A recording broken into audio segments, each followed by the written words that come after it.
Okay, in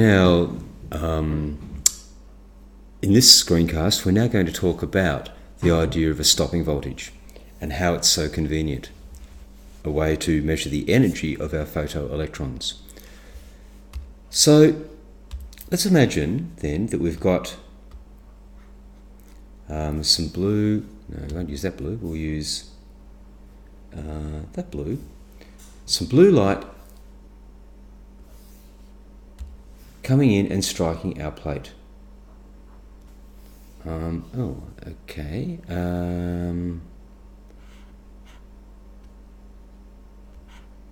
Right. So here's our blue light coming in, striking our plate.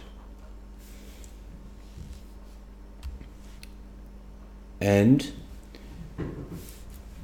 some of the electrons are going to be knocked off. So what I want to do is just now draw a bit of an enlarged view of this. So here's our metal plate, and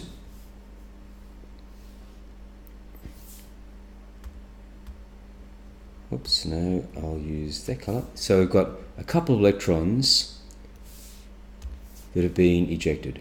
So there's one here, there's one here, and there's one here. Now this plate here, this is the plate where the electrons were ejected from. Okay, so remember, if these electrons, and I'll draw them in here too, actually.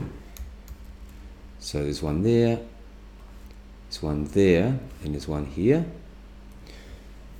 And of course, obviously, there was more than one photon striking the plate. We've got numerous photons striking the plate. So let's draw a few more photons in here. And they should all be blue light, okay, of the same wavelength. So let's have a look at this. This electron here was fairly hard to remove, and that's why it hasn't got much energy, or this photoelectron hasn't got a lot of energy, kinetic energy, jumping across the plate. This electron was easier to remove. It was probably closer to the surface and is moving quicker, and so it's got more kinetic energy. The electron that was the easiest to remove is this one here, and it's moving the fastest.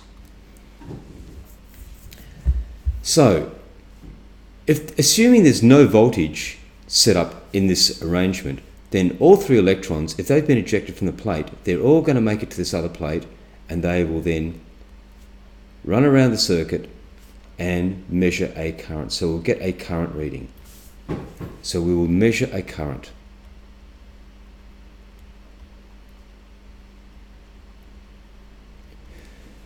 Now, remember in our previous lesson, we talked about the fact that we can determine the energy of an electron or a charged particle accelerating across a plate by simply looking at the voltage across the plates. Well, the same works in reverse. If a particular electron has certain energy, then it might have, for example, 3 electron volts of energy, then a voltage set up in the right direction to oppose it from getting across a plate of the same voltage as the energy of the electron would stop it from getting to the other plate. So let's say that this electron here, remember this is the one with the least amount of kinetic energy. Let's say it's got 0.8 electron volts. Let's say this photoelectron has 1.7 electron volts, and this one here has 3.1 electron volts. Now, if we now turn up our voltage and reverse the polarity so that this side is negative, so that's what we're trying to do. We want to make this side now negative because we want to repel the electrons. We want to make it harder for them to get to this plate. And we want to work out at what point can we stop what is the minimum voltage we need to stop even these high energy photoelectrons from jumping across the plate. Excuse me. So we're setting up our voltage so that this side is negative and this side is now positive. So the electrons are going to be repelled back that way. Or we're going to try to repel them anyway. So if we set up firstly a voltage that was, say, 1 volt. In the first instance, 1 volt stopping voltage. That's our retarding voltage of 1 volt. So we're trying to prevent the electrons from getting across the plate. And we're calling it a retarding voltage because we haven't actually quite stopped them all yet, have we? We're just slowing them down. So it's a retarding voltage of 1 volt. So which of these electrons would not get across? Well, this one would still make it because it's got more energy than 1 volt, as would this one. The only one that would not make it is this one.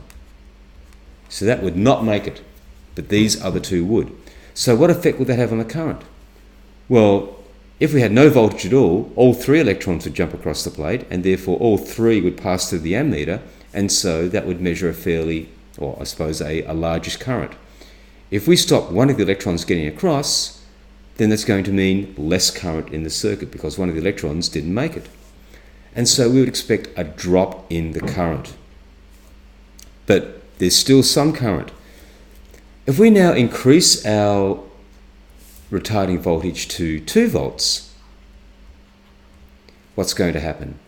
Well, clearly, now not only will these electrons not make it, but also these ones, the 1.7 electron volts. So they won't make it either. But these ones still will. And so we would expect another drop in the current. But still, not a complete removal of the current. There's still some current there because at least one of the electrons of the 3 that we're talking about is still going to make it.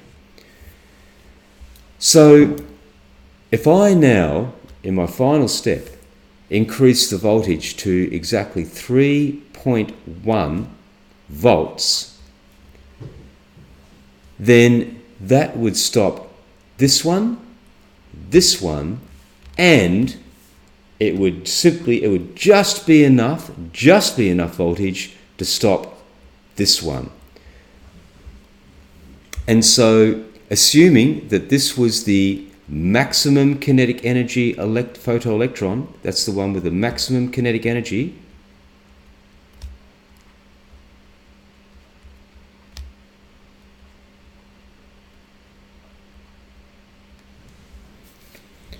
then once we reach that voltage, then all of these would not make it. This one would just not make it. And so at that instant, our current would drop to 0. Current would just hit 0. And we would now know that we have reached the voltage that is just stopping the most energetic photoelectrons from getting across. And because we now understand the electron volt, and we know that if whatever the voltage is across the plates is the energy of our photoelectron, then that is telling us that if the voltage required to stop all of your photoelectrons, the minimum voltage is 3.1 volts, then that's telling us that the maximum kinetic energy of the photoelectrons is 3.1 electron volts. Now, when this voltage, if we increase this voltage to the point where the current just drops to 0, we now call it the stopping voltage.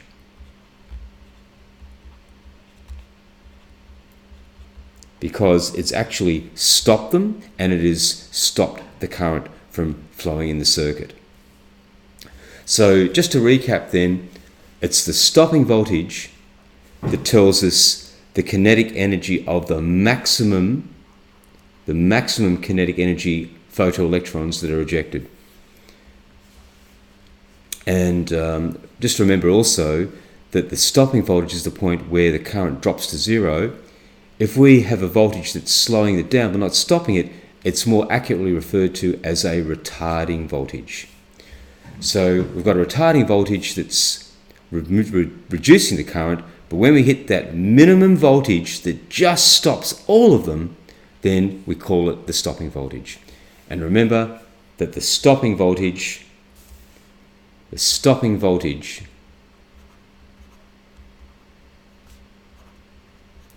and this is important, this is really important, the stopping voltage equals the maximum kinetic energy of the ejected photoelectrons.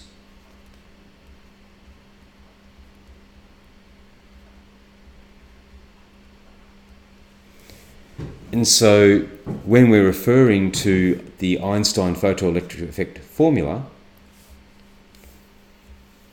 which I'll just I'll do this, I think, gives a bit of room. Oh no, I won't. I'll do this instead. Sorry about this. I'll just clear all that. Right.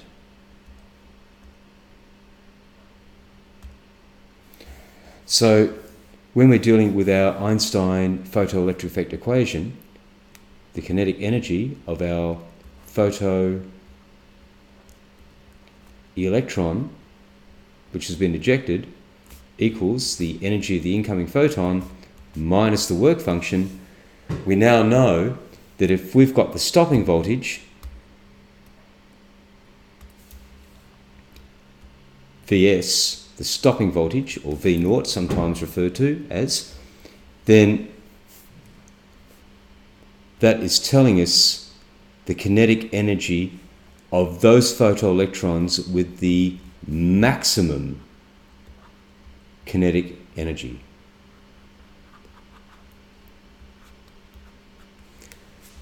This is the stopping voltage.